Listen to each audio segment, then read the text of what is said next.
Also, I have two experiences, very good experiences here in craft. In fact, it was not that good experience for me, but fortunately it turned to be a good experience, because I spent 4 to 5 days in labor room since I had a bleeding before even my delivery due date. It was my 24th week, and finally even water leakage, everything was there, and then we thought, okay, now what next, we don't know. And then I had to spend 4 to 5 days in labor room. It was really very tough situation for me, because I don't know what would happen next. So the sisters were very helpful. They were telling me, don't worry, nothing is going to happen, everything will be fine. There were so many treatments given, and but finally the infection range was increasing, and that's why the delivery had to happen. So when it was decided to deliver, I was told that my baby will not be there with me, because it has to be emptied. It is just like a termination of my pregnancy. But somehow they said, if the baby cries, there is a hope of, like, keeping him in NICU, giving some more treatments. If it is in case, like, we also should say yes to that, and doctors also should say, okay, we can treat him to a certain extent where he can survive and be with you forever. So ultimately the day of delivery is come now. 26th March was the day of delivery. Evening 6:42, my baby was born, and he cried.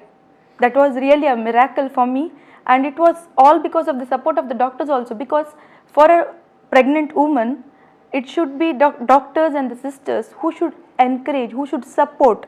When that critical stage is there, they are the one who gave me that support, and I was like, okay, yes, I can do it. Somehow we can manage to make my baby survive with me forever. And yes, it happened on that day, and I was very thankful to the doctor as well as all the sisters there. And then he was shifted to NICU. This is my second experience now.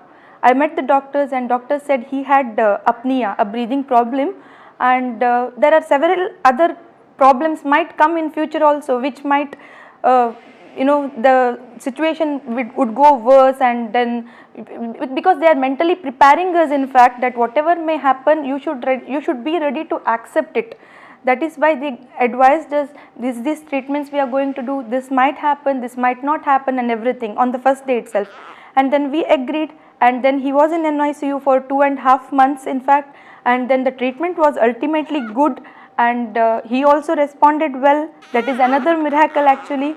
And everything went on well. Even the sisters there took care of him in the night, even when he was crying, and he was under CPAP, and then only the nasal airway pressure one, that thing, and then later on he was given the blood and everything, blood transfusion, everything was fine. Everything went on well by the grace of God, and only because of the support of the doctors and the sisters there. And yes, craft is the best, I can say. Craft Fertility Center, caring couples.